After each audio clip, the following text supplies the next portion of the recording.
bahagia yang sejati.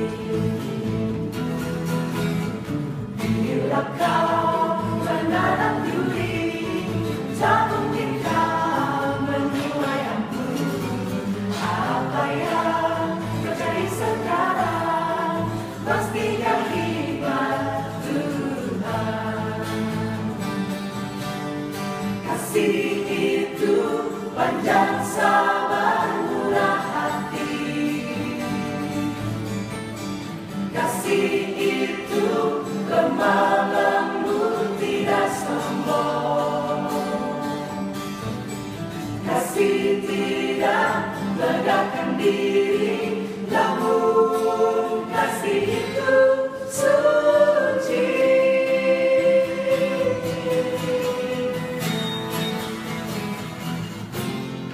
Bersekutu bersama,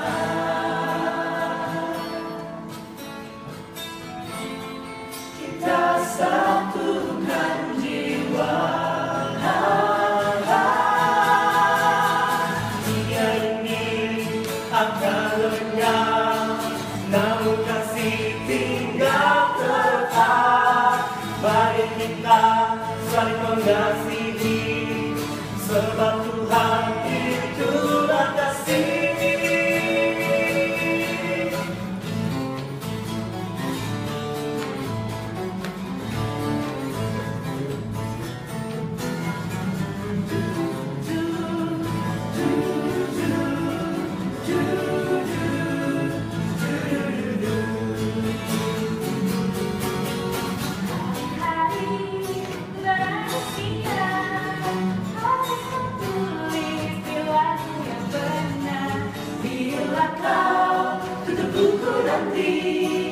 Seperti pohon lebat buahnya, kasih itu panjang, sabar, murah hati. Kasih itu lemah lembut, tidak sombong. Kasih tidak megahkan diri, namun kasih itu suci. Namun kasih itu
Saudara-saudara, dimanapun saudara berada, selamat bergabung kembali dalam ibadah online. Hari ini kita merayakan Pentakosta, hari turunnya Roh Kudus. Roh Kudus datang sesuai dengan janji Tuhan Yesus.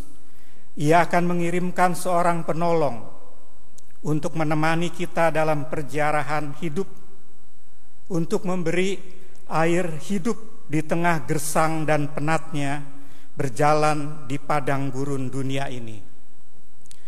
Marilah kita datang kepada Tuhan. Kita mulai kebaktian ini dengan menyanyikan sebuah lagu, Suara Yesus ku dengar, hai mari yang penat.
Pertolongan kita adalah di dalam nama Tuhan yang menjadikan langit dan bumi.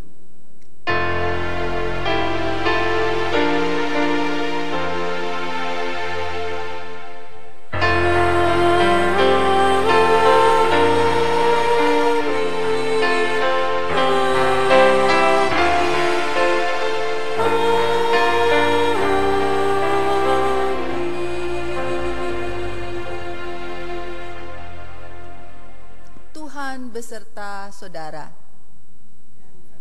Saudara juga. Silakan duduk Bapak Ibu. Selanjutnya akan dipandu oleh Penatua Suhartono Suyut. Untuk itu saya persilahkan.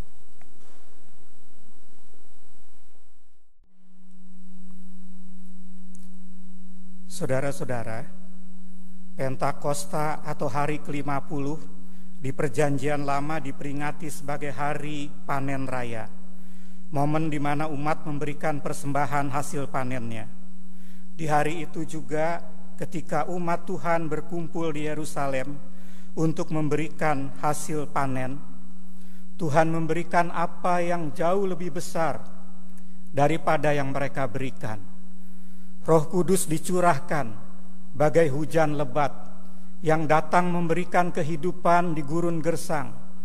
Roh Kudus itulah yang memampukan kita hidup dalam damai sejahtera ilahi, bahkan di situasi yang sulit.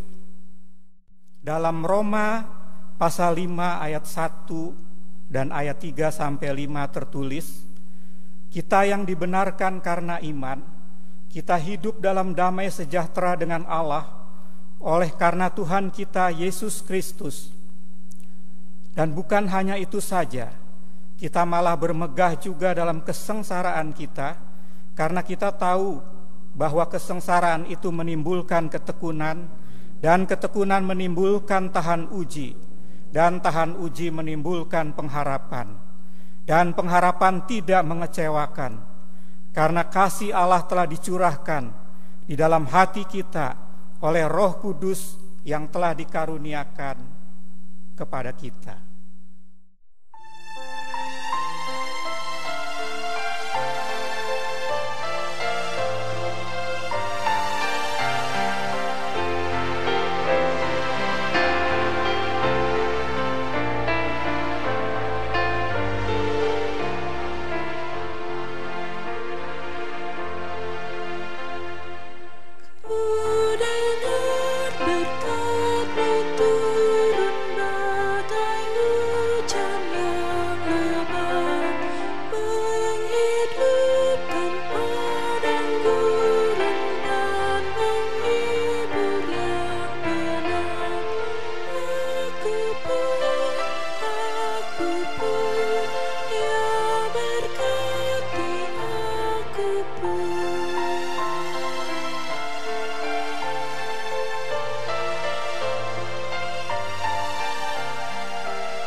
Marilah kita merendahkan diri di hadapan Tuhan untuk mengakui dosa-dosa kita di hadapan-Nya.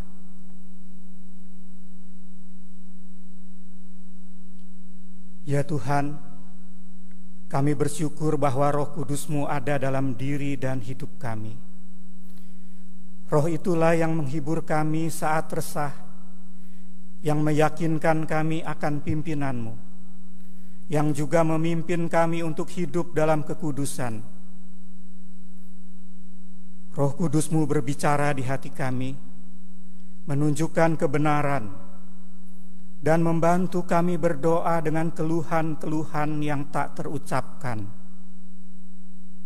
Ampunilah kami jika kadang kami mengabaikan nasihat dan pimpinan Roh Kudus-Mu, yang terus mendorong kami melakukan apa yang benar. Akibatnya kami memilih untuk melakukan apa yang tidak benar. Kami berdosa dalam perkataan dan perbuatan, dalam sikap dan kelakuan.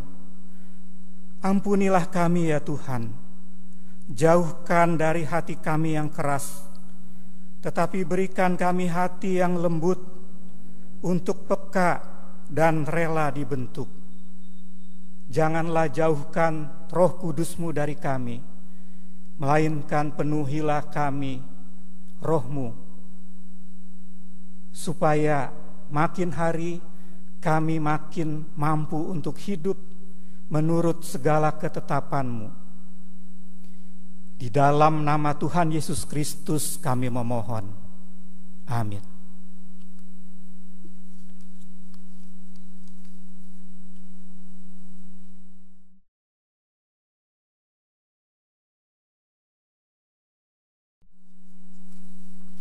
Bapak Ibu yang kasih Tuhan, pada kesempatan ini kita akan bersama-sama mendengarkan berita anugerah.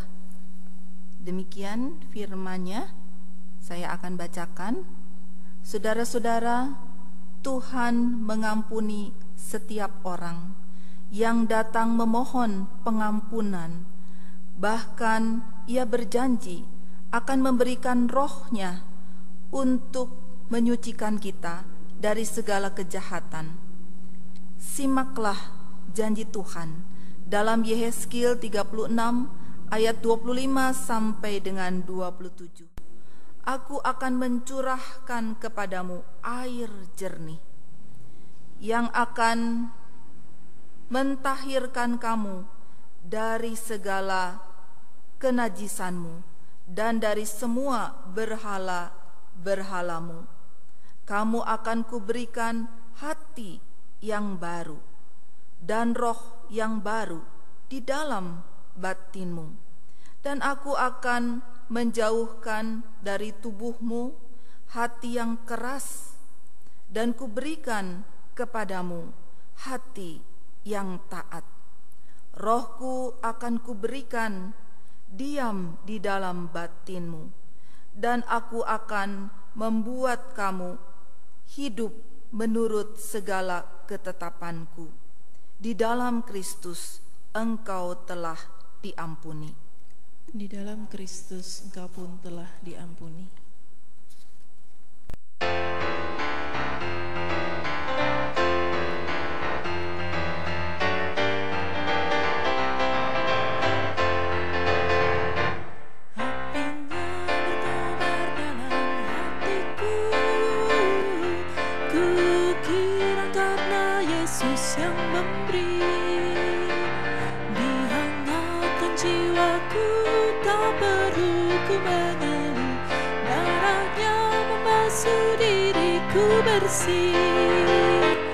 Apinya terang, jiwaku senang, muliakanlah Tuhanku. Haleluya berdebar, Yesus Raja yang benar. Apinya berkobar dalam hatiku. Apinya berkobar dalam hatiku.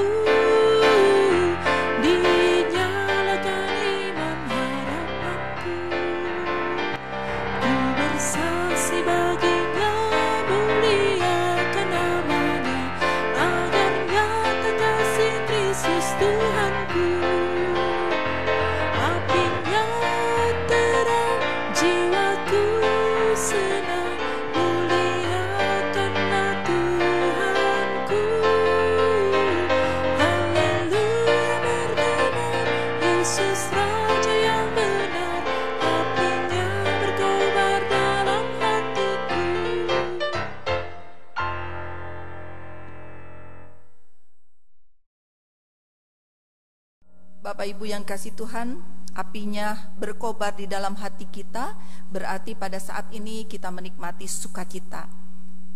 Untuk itu mari kita akan bersama-sama berdoa. Tuhan yang sudah mencurahkan roh-Nya di dalam hati dan kehidupan kami, Tuhan yang senantiasa menuntun perjalanan hidup kami, sehingga kami tidak jatuh tergeletak. Engkau selalu hadir di dalam segala keadaan kehidupan kami. Saat kami susah, saat kami sedih, teristimewa pada kesempatan ini Tuhan, dalam kondisi pandemi virus COVID-19 ini. Engkau tahu dinamika dan keadaan kami pribadi lepas pribadi, tetapi tangan Tuhan senantiasa meneguhkan dan menguatkan, sehingga perjalanan kami tidak sendiri, dan kelelahan, kesulitan menjadi sebuah tantangan kepada kami semua untuk kami memohon inspirasi pertolongan daripada Tuhan, dan Tuhan senantiasa memberikan hikmat dan jalan keluar. Oleh sebab itu ya Tuhan, ketika kami merayakan dan mengingat kembali hari Pentakosta, kami percaya Engkau hadir di tengah-tengah kami untuk memberikan penghiburan, kekuatan, dan pertolongan. Iman kami menjadi teguh dan kokoh seperti batu karang. Oleh sebab itu ya Tuhan, berfirman-Lah kepada kami, karena kami siap untuk mendengar. Dalam nama Bapa, Anak, dan Roh Kudus. Amin. Bapak Ibu yang dikasihi oleh Tuhan Yesus Kristus, kita bersyukur boleh bersama-sama kembali, meski kita tidak dapat bertatap muka, tetapi hati dan jiwa kita senantiasa menyatu. Dan hari ini kita bersama-sama merayakan hari Pentakosta. Untuk itu Bapak Ibu yang dikasihi Tuhan, ada 2 bacaan yang akan kita bersama-sama renungkan pada kesempatan ini. yaitu dari Kisah Para Rasul pasalnya yang kedua, ayat 1 sampai dengan ayat 21, dan dilanjutkan dengan Injil Yohanes pasal 7 ayat 37 sampai 39. Untuk itu Bapak Ibu yang kasih Tuhan, saya undang untuk kita bersama-sama mempersiapkan diri dan kita dapat membacanya dengan cermat. Demikian firman Tuhan. Ketika tiba hari Pentakosta, semua orang percaya berkumpul di satu tempat.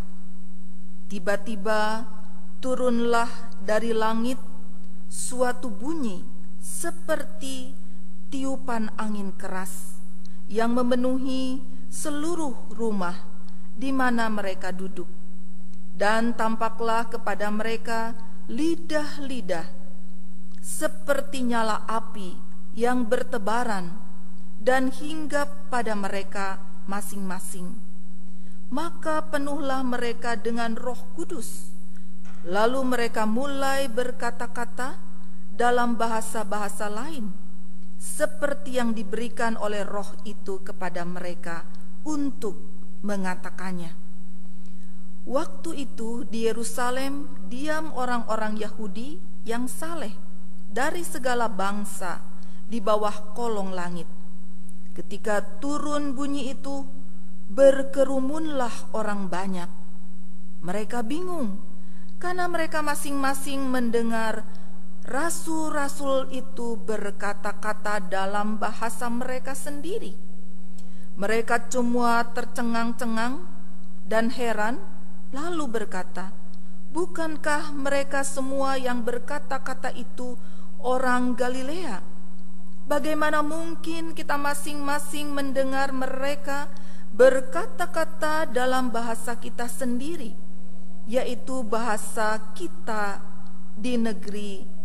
Saya ulangi, yaitu bahasa yang kita pakai di negeri asal kita. Kita orang Parsia, Media, Elam, penduduk Mesopotamia, Yudea dan Kapadokia, Pontus dan Asia, Frigia dan Pamfilia, Mesir dan daerah-daerah di Libya yang berdekatan dengan Kirene, pendatang-pendatang dari Roma, baik orang Yahudi maupun penganut orang Yahudi, orang Kreta dan orang Arab, kita mendengar mereka berkata-kata dalam bahasa kita sendiri tentang perbuatan-perbuatan besar yang dilakukan Allah. Mereka semuanya tercengang-cengang dan sangat termangu-mangu sambil berkata seorang kepada yang lain, "Apakah artinya ini?" Tetapi orang lain menyindir, "Mereka sedang mabuk oleh anggur manis." Maka bangkitlah Petrus berdiri dengan ke-11 rasul itu, dan dengan suara nyaring ia berkata kepada mereka, "Hai kamu orang Yahudi dan kamu semua yang tinggal di Yerusalem, ketahuilah dan camkanlah perkataanku ini. Orang-orang ini tidak mabuk seperti yang kamu sangka, karena hari baru pukul 9. Tetapi itulah yang difirmankan Allah dengan perantaraan Nabi Yoel akan terjadi pada hari-hari terakhir. Demikianlah firman Allah, bahwa aku akan mencurahkan rohku ke atas semua manusia. Maka anak-anakmu laki-laki dan perempuan akan bernubuat, dan teruna-terunamu akan mendapat penglihatan-penglihatan, dan orang-orangmu yang akan mendapat mimpi.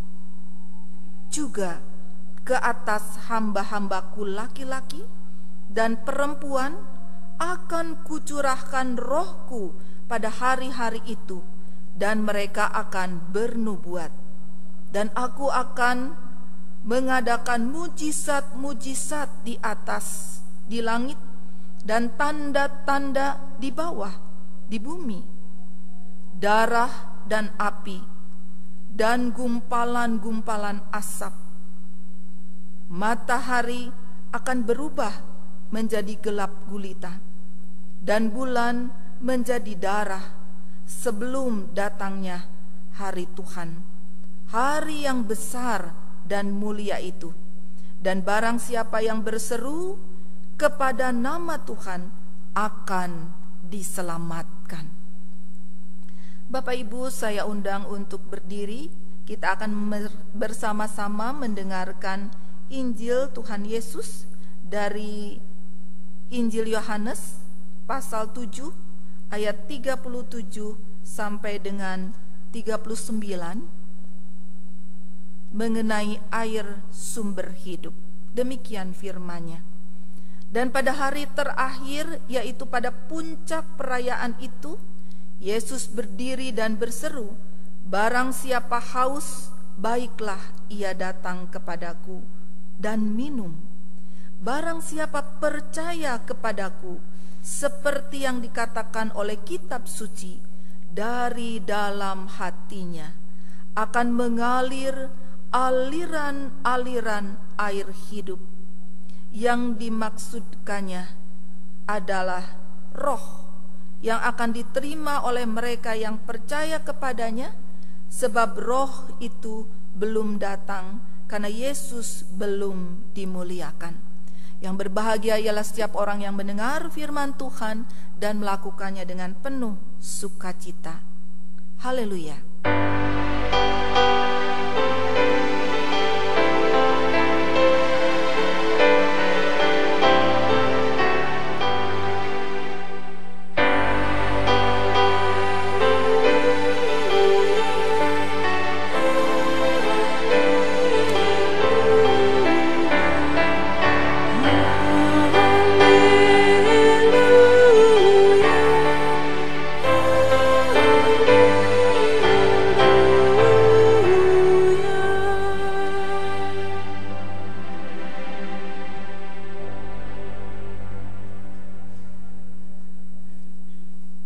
Bapak Ibu yang dikasihi oleh Tuhan Yesus Kristus, tema pada hari ini, hari Pentakosta, kita dapat bersama-sama melihat, yaitu tema kita adalah menerima aliran hidup dari roh, yaitu Roh Kudus.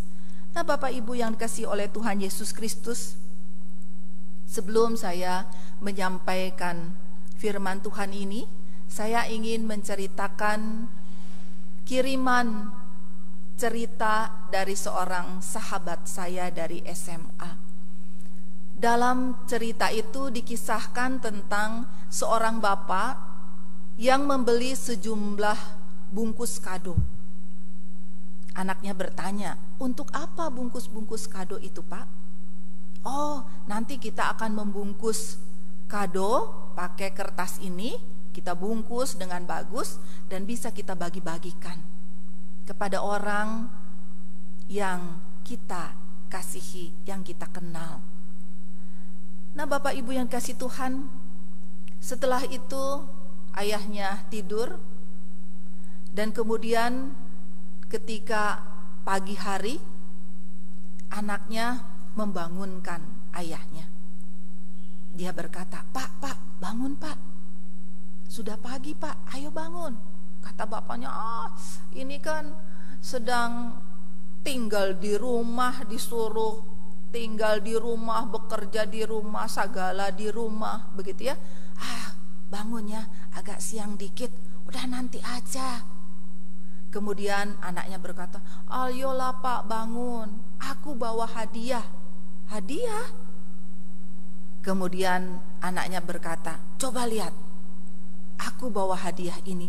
Oh, kata ayahnya, rupanya ketika kau minta 1 lembar bungkus kado itu, rupanya untuk membungkus kado yang sudah kau persiapkan ini. Iya Pak, ayo coba buka. Kemudian ayahnya dengan penuh antusias, dia buka kotak itu, dan ketika dibukanya, Bapak Ibu yang kasih Tuhan, ternyata hanya sebuah kotak kosong saja. Kemudian ayahnya berkata, "Oh, rupanya kotaknya masih kosong ya anakku."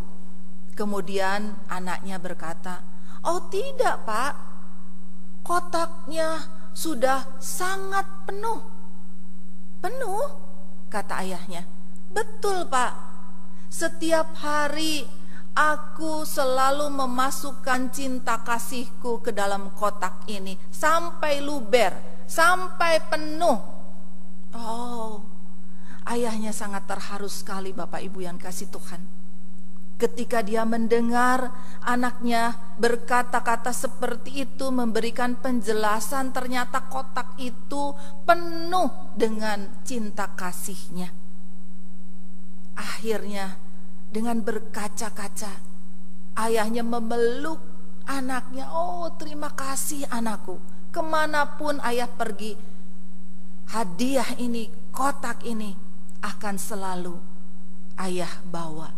Nah, Bapak Ibu yang dikasihi oleh Tuhan Yesus Kristus, kotak itu bisa kita lihat kosong atau berisi penuh dengan cinta kasih. Itu ternyata tergantung dari diri kita. Bagaimana kita memandangnya? Apakah kotak itu memang betul-betul penuh atau kosong? Ternyata kosong dan isi. Tergantung dari sudut pandang. Bagaimana kita memandangnya? Bagaimana kita melihatnya? Bagaimana kita mencermatinya di dalam hidup kita? Demikian juga pada saat ini, Bapak Ibu yang dikasih Tuhan. Ketika pandemi ini menguasai seluruh negara dan termasuk kita di Indonesia, maka sudut pandang itu akan menentukan sikap kita, tanggapan kita, reaksi kita, langkah-langkah yang akan kita lakukan di dalam hidup kita. Kalau pandemi ini seperti sebuah penjara, maka tentunya sikap kita pasti merasa sangat tidak nyaman, sangat dibatasi, dan tidak merasa mampu berbuat apa-apa karena kita merasa terpenjara. Kita tidak dapat berpikir apa yang harus kita lakukan. Kita tidak melihat sesuatu yang positif dan indah di dalamnya. Pesan-pesan, pengajaran-pengajaran yang ingin disampaikan dalam sebuah kondisi yang tidak ideal. Tetapi tentunya akan sangat berbeda ketika kita memandang dan memahaminya, setiap kondisi itu dari sudut pandang yang positif. Oleh sebab itu, Bapak Ibu yang kasih oleh Tuhan Yesus Kristus, dalam bacaan kita pun dapat belajar bagaimana sudut pandang itu, sikap dan pemahaman seseorang itu mempengaruhi seseorang, sekelompok orang, komunitas, masyarakat di dalam menanggapi, bereaksi, mengutarakan pendapat. Di dalam bacaan kita, Bapak Ibu, ketika Lukas menyampaikan di dalam Kisah Rasul pasal yang kedua, turunnya Roh Kudus, dan kemudian para rasul itu dikatakan diberi karunia untuk diberikan kemampuan menguasai bahasa-bahasa.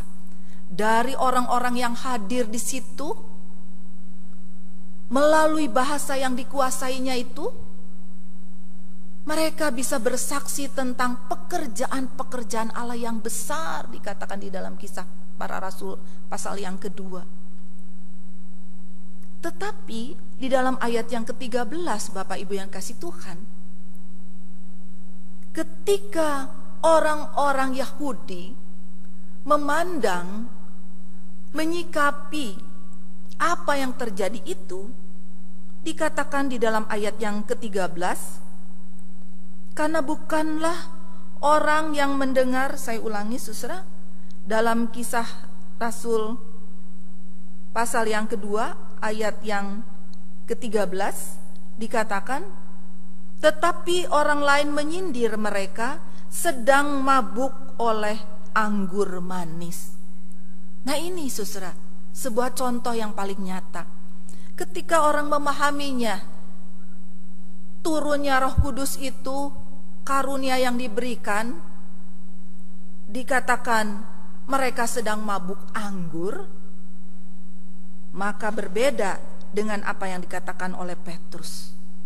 Dikatakan di dalam firman Tuhan bahwa Petrus berdiri dan memberikan penjelasan bahwa apa yang terjadi pada saat itu bukanlah para rasul itu sedang mabuk anggur, tetapi mereka dicurahkan Roh Kudus yang memberikan karunia kemampuan untuk menguasai bahasa-bahasa, sehingga pesan dan maksud daripada Roh Kudus itu menyampaikan tentang perkara-perkara besar dari Tuhan, yaitu Tuhan yang penuh kasih itu turun ke dalam dunia, hadir di tengah-tengah kehidupan kita, memberikan keselamatan, mati di kayu salib, tetapi Tuhan Yesus bangkit.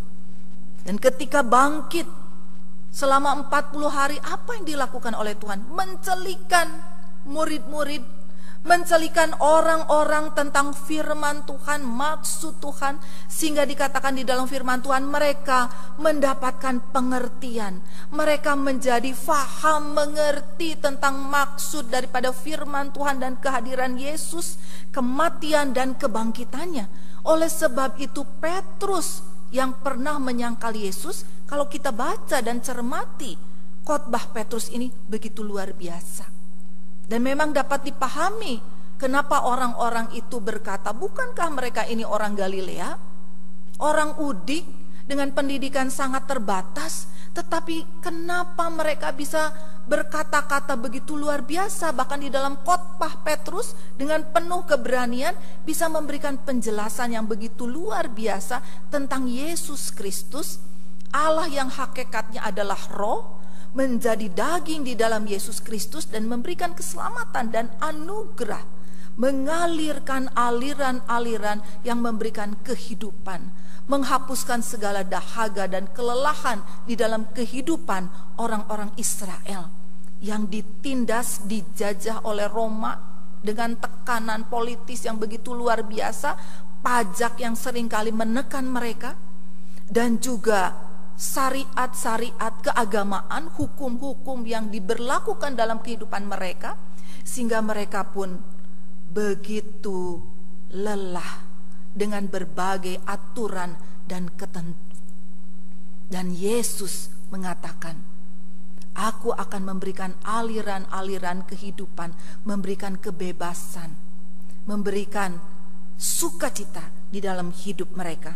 Oleh sebab itu Bapak Ibu yang kasih Tuhan, ayat 14 di situ dikatakan, maka bangkitlah Petrus berdiri dengan ke-11 rasul itu, dan dengan suara nyaring ia berkata kepada mereka, hai kamu orang Yahudi dan kamu semua yang tinggal di Yerusalem, ketahuilah dan camkanlah perkataanku ini, orang-orang ini tidak mabuk seperti yang kamu sangka, karena hari baru pukul 9. Tetapi itulah yang difirmankan Allah dengan perkataan Nabi Yoel.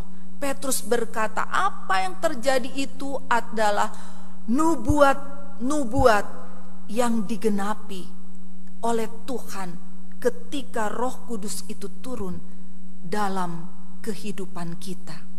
Nah Bapak Ibu yang dikasihi oleh Tuhan Yesus Kristus, itu contoh yang paling konkret dan paling nyata. Ketika orang memiliki pemahaman dan keyakinan dan terjadi perubahan di dalam hidup seperti Petrus dan murid-murid yang lain, maka terjadi perubahan perspektif mereka.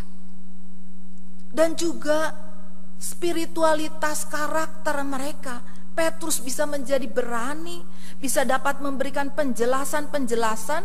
Dan kalau kita baca di dalam Kisah 2 Bapak Ibu, ayat 40 dan 41 dan selanjutnya, di situ dikatakan bahwa orang-orang yang mendengar khotbah Petrus itu akhirnya memberi diri dan mereka dibaptis, dan jumlahnya bukan hanya 1, 2, bukan hanya 5 atau 10, tetapi coba kita lihat di dalam Kisah 2 ini ayat 40, berapa jumlahnya, bagaimana hati mereka itu terketuk, berubah, tidak lagi melihat bahwa itu adalah kemabukan, sesuatu yang aneh, tetapi mereka bisa memahami dan merasakan Roh Kudus yang turun dan mengubah mereka, memberikan kesegaran, aliran-aliran air yang menyegarkan yang diberikan oleh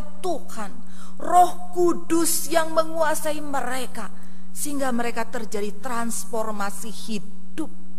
Dan dikatakan dalam ayat 40, dan dengan banyak perkataan lain lagi ia memberi suatu kesaksian yang sungguh-sungguh, dan ia mengecam dan menasihati mereka, katanya, berilah dirimu diselamatkan dari angkatan yang jahat ini. Dikecam aja gak marah, dinasehati aja kok nurut. Itu tandanya sebuah perubahan, persepsinya berubah, perspektifnya berubah, terjadi, sudut pandangnya berubah. Itu tanda bahwa mereka menyambut Roh Kudus, menerima Roh Kudus, dipimpin Roh Kudus, diubah Roh Kudus. Dan itulah kalau kita merayakan hari Pentakosta Bapak Ibu, ada bukti nyata perubahan-perubahan yang terjadi di dalam diri kita, komunitas kita, derap dan langkah kita menjadi berbeda. Visi misi kita adalah visi misi Tuhan dalam kehidupan ini yang penuh kasih. Oleh sebab itu dikatakan dalam ayat 41, orang-orang yang menerima perkataannya itu memberi diri dibaptis, dan pada hari itu jumlah mereka bertambah kira-kira 3.000 jiwa. 3.000 jiwa Bapak Ibu. Bayangkan, padahal di situ dikatakan apa? Dinasehati. Udah dinasehati, di sini dikatakan dikecam bahwa apa yang sudah mereka lakukan, menyalibkan Yesus, itu enggak betul. Bayangkan, ketika hati mereka seperti tanah yang subur, maka firman Tuhan yang mengecam mereka pun menjadi berubah menjadi pengakuan dosa yang otentik dan pertobatan yang sungguh-sungguh. Itu namanya keluar aliran-aliran air yang menyegarkan, yang merubah, memberikan damai sejahtera yang terjadi dalam kehidupan jemaat mula-mula. Mereka bertekun dalam para rasul, pengajaran para rasul. Mereka bersehati dan dikatakan gak ada orang yang susah. Kenapa? Karena setiap orang rela hati untuk memberi. Gak hanya bertolong-tolonganlah menanggung bebanmu, itu hanya ayat yang cuma dibaca, tetapi ayat yang diimani dan dilakukan di dalam hidup. Dan hari Pentakosta ini sangat kontekstual untuk kita implementasikan dalam hidup dalam kondisi pandemi ini Bapak Ibu. Apa yang dapat kita lakukan secara real? Karena kondisi sekarang ternyata menguji keikhlasan, keotentisan, kejujuran, ketulusan, kebenaran. Itu terjadi dalam kehidupan kita. Dan bagaimana kita bisa memandang bahwa kondisi ini menjadi tantangan, menjadi berkat yang harus mengubah perspektif kita di dalam pekerjaan kita, ketika di rumah, sehingga tidak menjadi sumpek tetapi penuh inspirasi.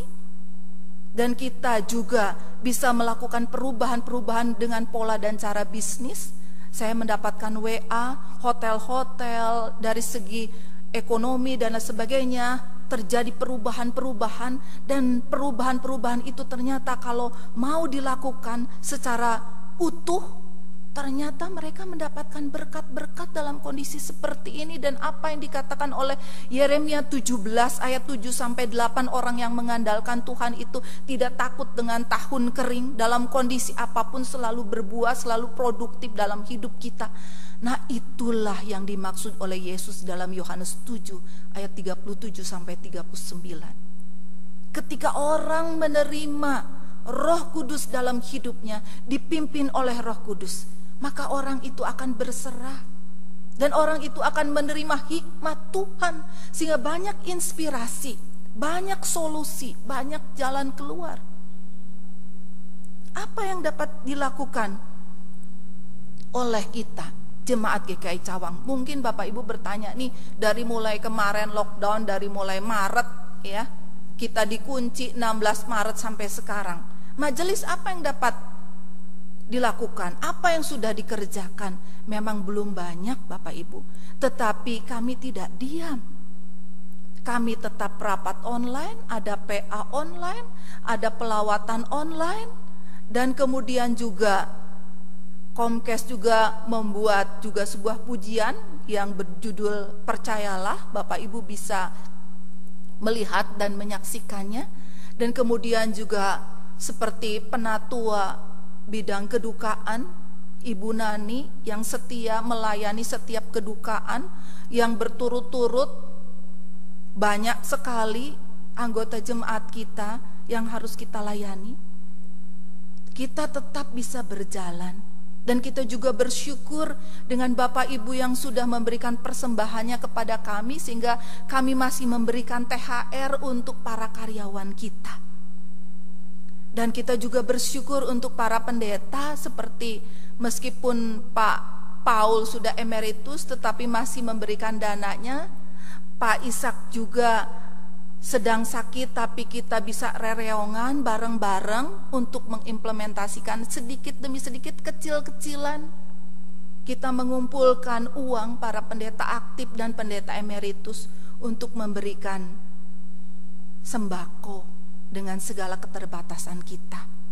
Dan banyak yang sudah dilakukan oleh anggota jemaat kita yang saya cermati, untuk mereka juga mewujudkan bertolong-tolonganlah menanggung bebanmu, mengimplementasikan bagaimana aliran-aliran air yang menghidupkan itu hadir dalam kehidupan kita. Pandemi menjadi bukan sebuah penjara. Tinggal di rumah tidak menjadi sebuah kerangkeng yang membuat kita tidak mampu berbuat apa-apa. Tetapi tinggal di rumah kita bisa mengikatkan hati dalam keluarga, tubuh Kristus sebagai gereja, dan sebagai bangsa Indonesia yang saling mencintai satu dengan yang lain. Kita bisa berbagi satu dengan yang lain. Diakonia juga tetap melakukan tugasnya. Kita juga bersyukur bulan pendidikan masih diapresiasi. Bapak Ibu memberikan persembahannya mendukung program bulan pendidikan. Ini tandanya bahwa kita masih hidup. Aliran-aliran kehidupan itu hadir di dalam hidup kita. Oleh sebab itu, pada saat ini kita juga mau beribadah secara online dari gedung kita, GKI Cawang yang kita cintai. Oleh sebab itu, Bapak Ibu yang dikasihi Tuhan, biarlah hari Pentakosta ini menjadi sebuah tonggak menyemangati kita semua, agar kita bernilai dan berharga, dapat memandang segala sesuatu dari kacamata Kristus, dari Roh Kudus yang menguatkan dan meneguhkan kita, dan tidak dibiarkan jatuh tergeletak. Tuhan memberkati kita dan menguatkan kita pada saat ini. Amin. Saat teduh untuk kita semua.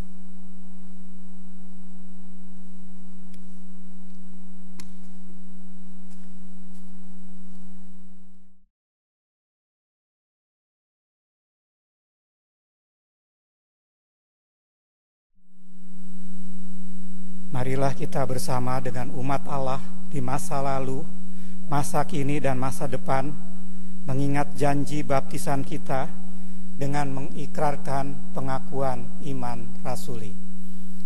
Aku percaya kepada Allah, Bapa yang Maha Kuasa, Khalik langit dan bumi, dan kepada Yesus Kristus, anaknya yang tunggal Tuhan kita, yang dikandung dari Roh Kudus, lahir dari anak darah Maria, yang menderita sengsara di bawah pemerintahan Pontius Pilatus, disalibkan, mati dan dikuburkan, turun ke dalam kerajaan maut.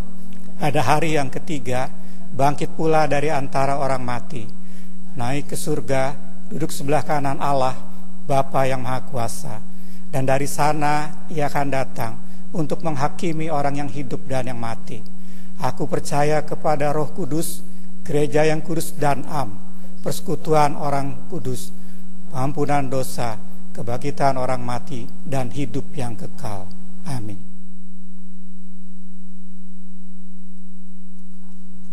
Bapak Ibu yang kasih Tuhan, mari kita akan bersama-sama bersyafaat pada kesempatan ini, dan kita akan mengakhiri syafaat ini dengan melantunkan doa Bapa kami.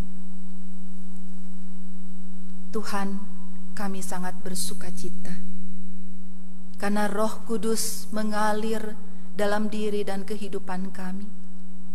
Sekalipun kami mengakui segala dosa dan kesalahan kami, kadang-kadang kami tidak mampu melihat bahwa kotak itu berisi cinta kasih Tuhan yang begitu banyak setiap hari.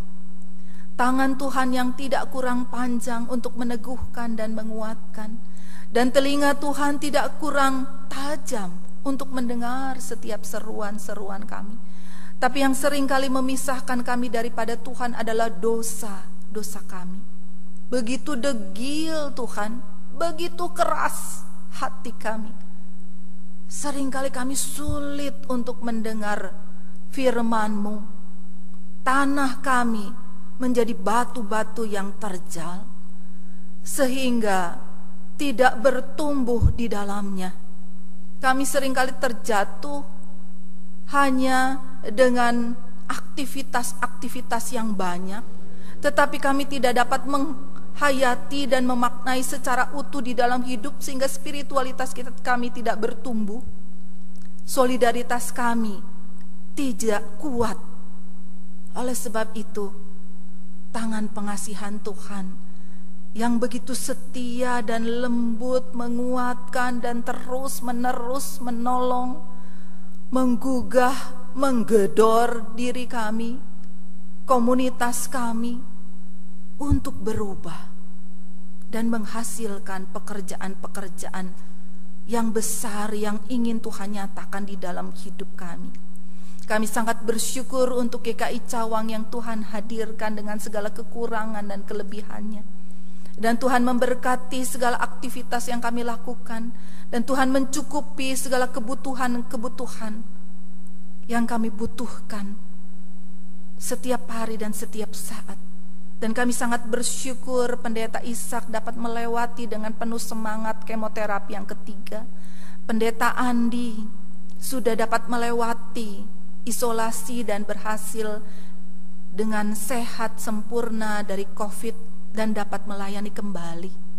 Dan Pendeta Paul pun beserta keluarga tetap setia menyapa umatnya, dan hamba-Mu diberikan kesehatan. Calon-calon penatua sudah berfungsi menunaikan tugasnya. Majelis jemaat tetap berupaya melakukan apa yang terbaik. Komisi-komisi tidak berhenti untuk saling berpegangan tangan satu dengan yang lain. Demikian pun para karyawan dengan rela hati untuk memahami dan mengerti kondisi kami saat ini. Anggota jemaat yang sakit Tuhan jamah pada saat ini, teristimewa untuk istrinya Pak Parli, Ibu Maria, dan juga rekan-rekan kami yang lain yang tidak dapat kami sebutkan satu persatu. Tuhan yang akan menolong dan memberkati mereka semua. Kami juga berdoa untuk Bapak Ibu yang sudah dipanggil oleh Tuhan, yang teristimewa Billy yang kehilangan Ibu Wanda pada saat ini. Biarlah Tuhan akan meneguhkan, menguatkan, dan selalu memberikan penghiburan. Dan biarlah kami boleh belajar untuk menjadi saudara dan keluarganya, seperti yang diinginkan oleh Tuhan. Kami juga berdoa untuk gereja-gereja Tuhan, baik GKI, Klasis, wilayah Jabar, Jateng, dan Jatim, maupun juga gereja-gereja Tuhan yang lain, berderap bersama-sama untuk saling menguatkan satu dengan yang lain, saling membantu satu dengan yang lain. Demikian juga dengan saudara-saudara sebangsa dan setanah air. Biarlah kami boleh senantiasa menikmati dan merasati dan mengimplementasikan bahwa kami ini adalah keluarga sebagai bangsa Indonesia. Berkati juga saudara-saudara kami yang sedang merayakan Idul Fitri pada saat ini. Fitrahnya sungguh-sungguh dapat dirasakan dan dihayati secara sempurna, sehingga memberikan kontribusi yang positif bagi negeri dan bangsa kami. Berkati para pejabat kami Tuhan, teristimewa Pak Jokowi beserta Pak Ma'ruf Amin, maupun juga semua menteri dan juga para pejabat lain di daerah-daerah, bahu-membahu untuk menata layani kondisi pandemi ini. Dan kami juga berdoa ya Tuhan untuk para medis kami. Tolonglah dan berkati mereka, berikan kekuatan, tidak hanya Bapak Ibu, para perawat dan juga dokter, tetapi juga keluarga-keluarga yang sudah sekian lama tidak berjumpa, karena mereka harus bertugas melayani pasien-pasien. Berkati dan kuatkan. Demikian juga semua yang terlibat dan terkait dan mendukung di dalam proses pengobatan COVID-19 ini. Engkau memberkati. Demikian juga dengan gugus tugasnya yang berjuang, berupaya. Tuhan menolong. Bapa, inilah syafaat kami. Kami menyerahkan segala sesuatu ke dalam pengasihan Tuhan, dan kami ingin mengakhirinya dengan melantunkan doa Bapa kami.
Saudara-saudara, Pentakosta kita rayakan sebagai hari pengucapan syukur tahunan.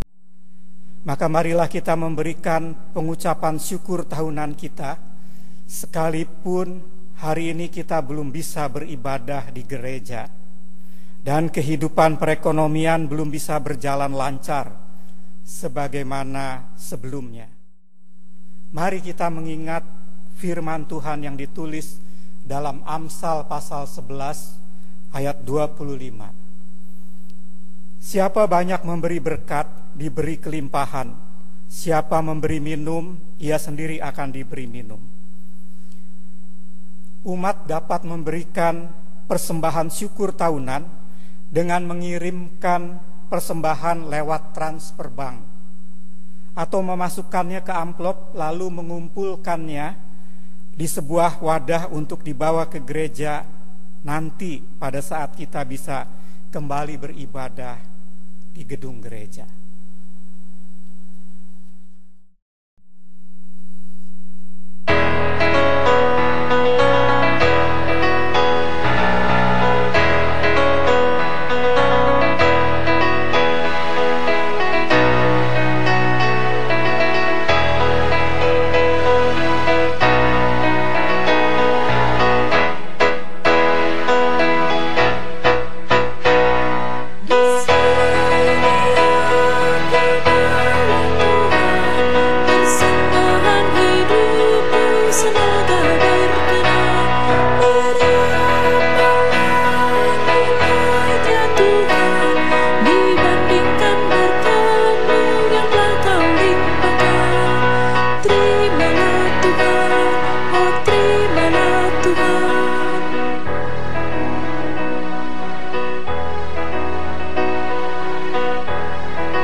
Tuhan Allah Bapa di surga, kami mengucap syukur dan terima kasih atas kasih dan anugerah-Mu yang Kau limpahkan dalam kehidupan kami setiap hari sepanjang tahun.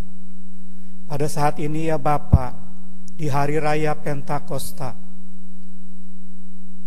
di dalam saat untuk memberikan syukur tahunan, kami datang ke hadapan-Mu membawa persembahan syukur tahunan kami.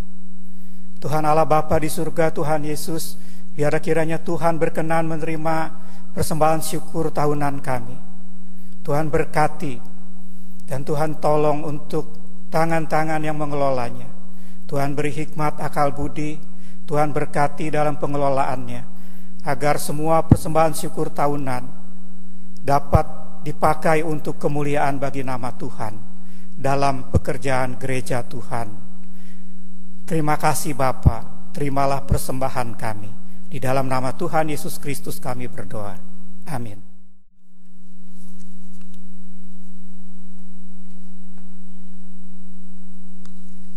Bapak Ibu yang dikasihi oleh Tuhan Yesus Kristus, terimalah pengutusan pada kesempatan ini.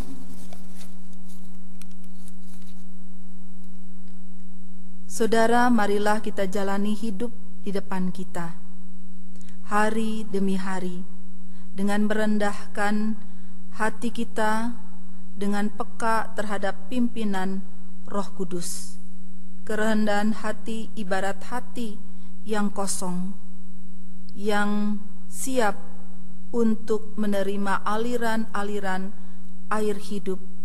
Kerendahan hati memungkinkan hidup kita hidup dalam luapan kuasa Roh Kudus yang ditandai dengan adanya buah roh. Ada kasih, sukacita, damai sejahtera, kesabaran, kemurahan, kebaikan, kesetiaan, kelemah lembutan, dan penguasaan diri. Untuk itu mari kita sambut dengan penuh sukacita dengan bersama-sama bernyanyi hidup dalam sukacita.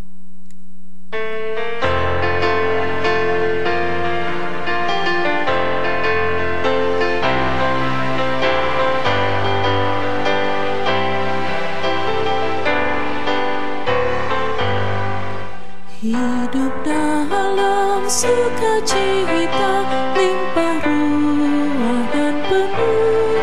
Roh penghibur sudah datang, tinggal dalam hatiku. Sungguh indahlah, sungguh ajaiblah, dan hatiku pun lega. Dalam badai laut damai diberi, nanti ombak akan reda. Hidup baru kesenangan sudah di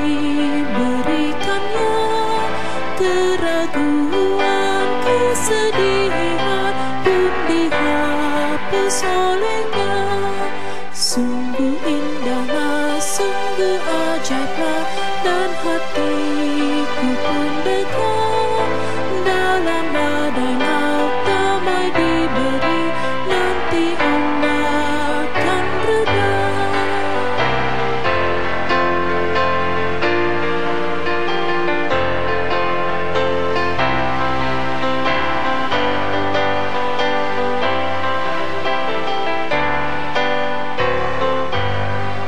Lihat buah kebenaran tampak indah berseri, sudah hadir kehidupan dalam gurun yang sepi.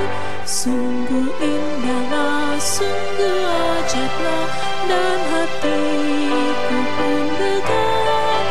Dalam badai laut damai diberi, nanti ombak akan reda. Arahkanlah hatimu kepada Tuhan. Jadilah saksi Kristus. Syukur kepada Allah, Terpujilah Tuhan, kini dan selamanya. dan terimalah berkat Tuhan. Tuhan memberkati engkau dan melindungi engkau. Tuhan menyinari engkau dengan wajah-Nya dan memberi engkau kasih karunia. Tuhan menghadapkan wajah-Nya kepadamu dan memberi engkau damai sejahtera untuk seisi rumahmu dari sekarang ini sampai selama-lamanya. Haleluya.